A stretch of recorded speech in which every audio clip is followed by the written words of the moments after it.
Hi friends, science की एक और सीरीज़ में आपका स्वागत है।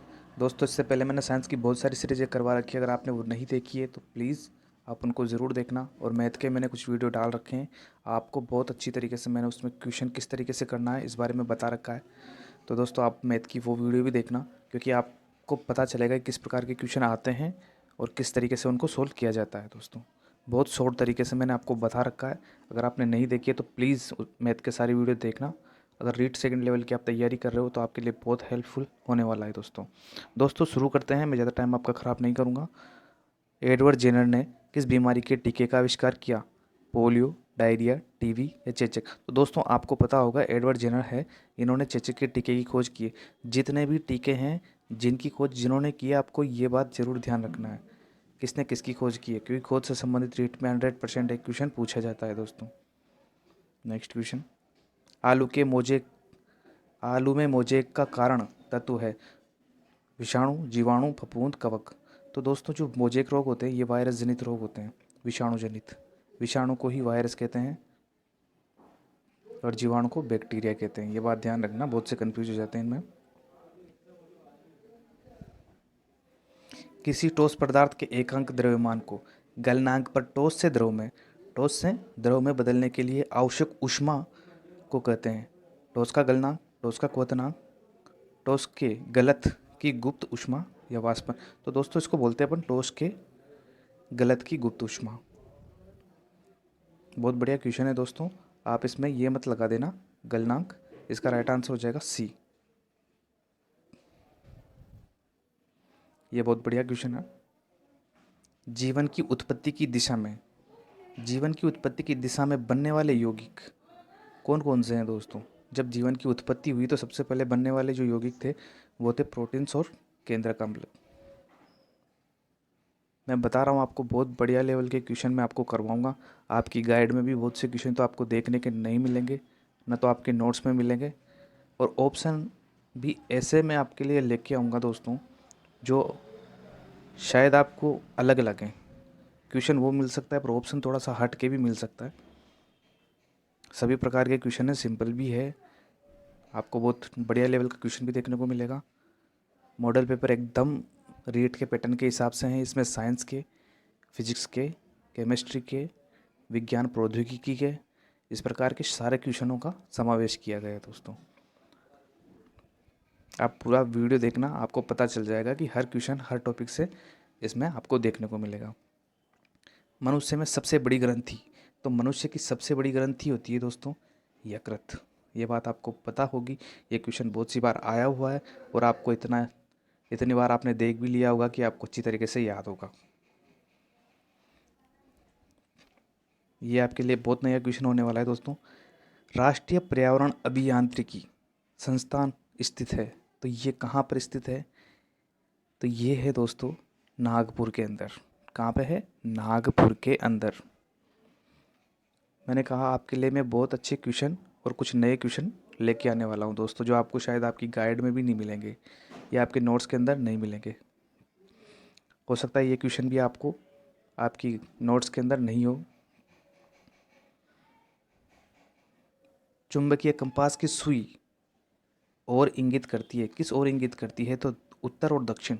चुंबक को जब आप स्वतंत्र छोड़ते हो तो वो उत्तर और दक्षिण की तरफ मुख करती है।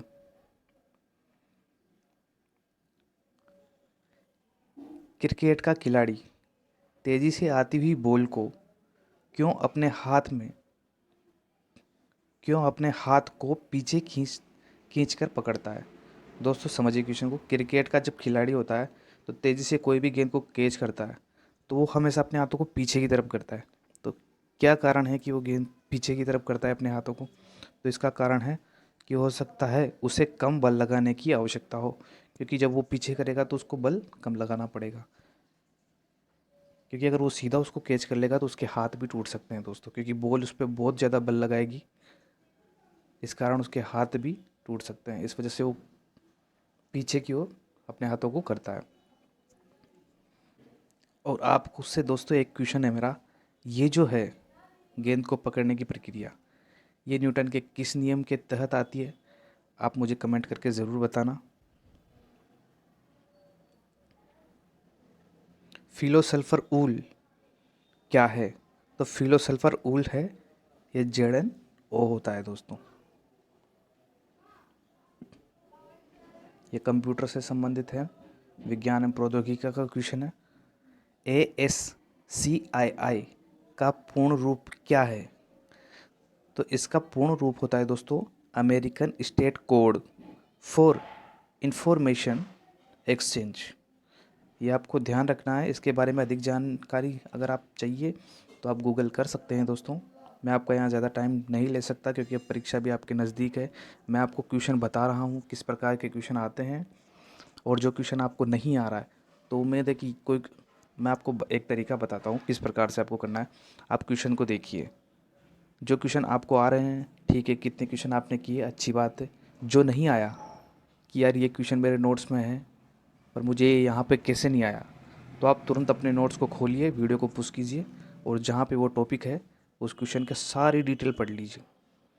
फिर वीडियो को ओपन कीजिए, फिर दूसरा क्वेश्चन पढ़िए। इस प्रकार से जैसे अभिक्रमित अनुदेशन होता है उस प्रकार से आपको अध्ययन करना है, उससे आपका ज्ञान स्थायी हो जाएगा दोस्तों।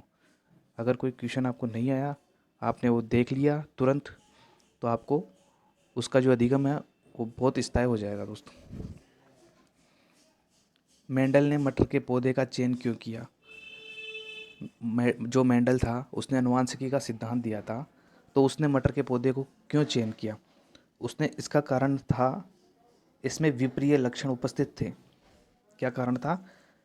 इसमें विप्रिय लक्षण उपस्थित थे, इस कारण इन्होंने मटर के पौधे को चुना था दोस्तों। बहुत अच्छा क्वेश्चन है। अदरक है, अदरक क्या है? तो रूपांतरित जड़, राइजोम, ट्यूबर या बल्ब। तो दोस्तों इसका राइट आंसर होने वाला है राइजोम। तो अदरक होता है ये राइजोम होता है।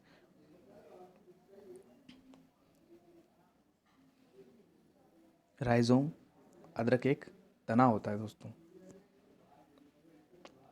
सर्वग्राही कौन से रुधिर वर्ग का होता है? तो कौन सा रुधिर वर्ग होता है वो सर्वग्राही होता है दोस्तों? सर्वग्राही होता है AB। और सर्वदाता O होता है। ये बात भी आपको ध्यान रखनी है, क्वेश्चन आता है बहुत सी बार पूछा जाता है। ये क्वेश्चन बहुत लेवल का है, बहुत बढ़िया लेवल का है। इसको आप देखिए। अगर आप यहाँ करने में असमर्थ हैं तो आप अपने नोट्स को तुरंत उठाइए, अभी वीडियो को रोक कर, और इसके बारे में सारा सब कुछ पढ़िए अभी के अभी। क्योंकि आपको अगर ये आज नहीं पढ़ोगे तो आप भूल जाओगे कल, और पढ़ोगे नहीं और इससे क्वेश्चन आ गए तो आपके रह जाएंगे। क्वेश्चन आ सकता है दोस्तों, क्वेश्चन को अच्छे से पढ़ना। दिक धनात्मक, दिक धनात्मक जिंक आयन द्वारा द्रव्यमान की संख्या 70 है। कितनी है? द्रव्यमान संख्या 70। तो न्यूट्रॉन्स की संख्या ज्ञात कीजिए। तो इसकी संख्या जो होगी न्यूट्रॉन्स की वो होगी 40। न्यूट्रॉन्स की संख्या इसकी हो जाएगी 40। दोस्तों मैं आपको ज़्यादा विश्लेषण से नहीं करवा सकता हर क्वेश्चन, आपको ज़्यादा टाइम नहीं मैं ले सकता, क्योंकि मैं आपको बता रहा हूँ आप अपने नोट्स से रिपीट कीजिए। जो क्वेश्चन आपको नहीं आया वो अपने नोट से दोबारा देखिए। मैंने आंसर बता दिया, आप कीजिए किस तरीके से ये आंसर मैंने किया, ये आप खुद करोगे तो मुझे पता है जहाँ तक आपका ज्ञान बहुत ज़्यादा स्थायी होने वाला है और पेपर में एक क्वेश्चन देखने को मिल सकता है। शरीर में ऊतकों का निर्माण किससे होता है? तो ऊतकों का निर्माण शरीर में होता है प्रोटीन से। न तो वसा से होता है, न कार्बोहाइड्रेट से होता है, और विटामिन तो इसमें भाग लेती ही नहीं है।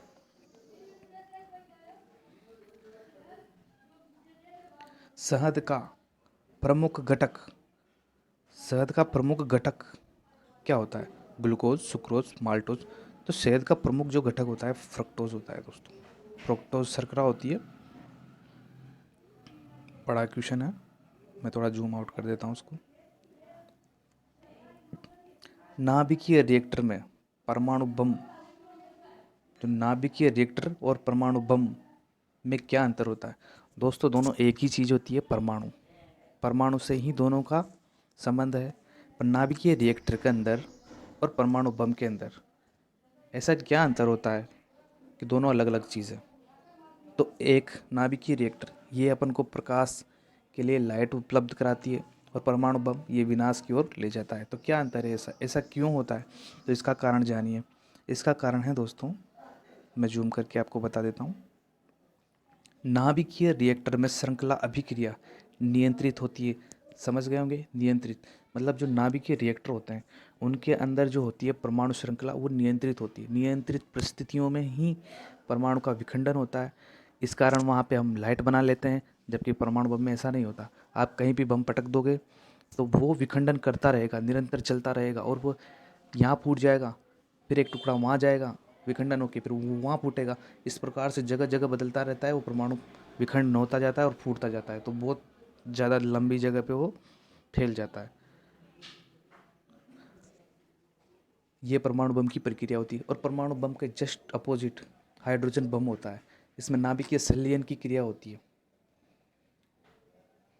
आपको पता है कि सूर्य के अंदर नाभिकीय संलयन उसका ऊर्जा का स्रोत है। ये क्वेश्चन भी पूछा गया है, आपको ध्यान रखना है।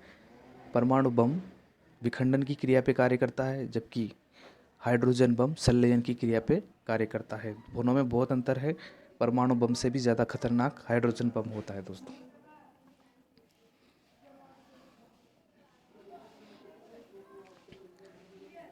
पानी में पैर लटकाकर बैठे हुए व्यक्ति को उसके पैर मुड़े हुए और छोटा दिखाई पड़ता है, क्यों?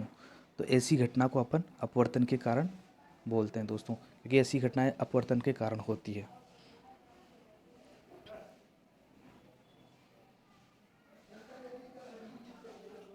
चूना पत्थर का रासायनिक सूत्र। चूना पत्थर का रासायनिक सूत्र क्या होता है? तो कैल्शियम कार्बोनेट चूना पत्थर का रासायनिक सूत्र होता है। रासायनिक सूत्र अक्सर पूछे जाते हैं, इस बार भी पूछे जाएंगे और हमेशा पूछे जाते रहेंगे। ये बात आपको ध्यान रखनी है। फिजिक्स में मात्रक, केमिस्ट्री में सूत्र, ये हमेशा पूछे जाते थे, पूछे जाएंगे और पूछे जाते रहेंगे। हमेशा इनको याद रखना दोस्तों। इसका सूत्र होता है CaCO3। बहुत बड़ा क्वेश्चन है, बहुत बड़े ऑप्शन है। मैं आपका ज़्यादा टाइम नहीं लूँगा, मैं आपको समझा देता हूँ। एक इलेक्ट्रॉन्स और एक प्रोटॉन समान त्रिज्या के वृत्तीय मार्गों पर समान चाल से परिसंचार कर रहे हैं।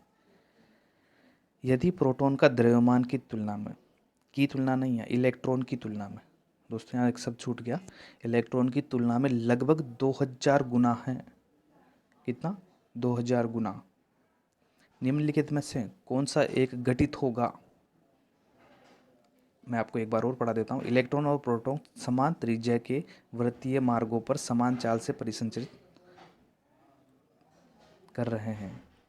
यदि प्रोटॉन्स और इलेक्ट्रॉन्स की तुलना में, प्रोटॉन्स का द्रव्यमान इलेक्ट्रॉन्स की तुलना में 2000 गुना है, तो निम्न में से कौन सा एक घटित होगा? तो इसके द्वारा घटित होने वाली जो घटना है मैं उसके बारे में बता। प्रोटॉन्स के लिए आवश्यक अभिकेंद्रीय बल इलेक्ट्रॉन की आवश्यक अभिकेंद्रीय बल की तुलना में लगभग 2000 गुना हो जाएगा दोस्तों। ये इसका राइट आंसर हो जाएगा। बड़ा क्वेश्चन था, पर ये लॉजिकल क्वेश्चन था, सामान्य जानकारी पर आधारित क्वेश्चन था। दोस्तों आपको वीडियो अगर अच्छी लगी हो, क्वेश्चन आपको किस प्रकार के लगे, आप मुझे कमेंट करके ज़रूर बताना। लाइक आपके ऊपर है, सब्सक्राइब आपके ऊपर है। आपको अगर क्वेश्चन अच्छे लग रहे हैं, बढ़िया लेवल के लग रहे हैं, तो आप चैनल को सब्सक्राइब कर लेना। मैं ऐसे ही क्वेश्चन लेके आऊँगा दोस्तों, आगे भी इसी प्रकार के क्वेश्चन लेके आऊँगा जो आपको अलग ही देखने को मिलेंगे। जो पढ़े हुए हैं वो पढ़ाऊँगा, ज़्यादातर क्वेश्चन तो आपको कोई मतलब नहीं निकलता, क्योंकि पढ़े हुए तो आपने कहीं से भी पढ़ लिए होंगे, पढ़ रहे होंगे, पर दोस्तों कुछ नया भी मिलना चाहिए। तो बहुत कम समय में मैंने आपको 20 क्वेश्चन करवा दिए और एकदम परीक्षा पैटर्न पे थे, रीट की परीक्षा पैटर्न पे। दोस्तों धन्यवाद। चैनल को सब्सक्राइब और लाइक, ये आपके ऊपर है, ये मेरे ऊपर नहीं है। आपको अच्छा लगे तो लाइक करना, और नहीं लगे तो प्लीज़ आप उस जगह से पढ़िए दोस्तों जहाँ पर आपको अच्छा लगता है, क्योंकि अब आपके पास समय नहीं है, आपको पढ़ना है। तो दोस्तों आप अच्छी तरीके से कहीं से भी पढ़िए, पर अब पढ़िए, क्योंकि अब टाइम नहीं है, अब पढ़िए। धन्यवाद दोस्तों।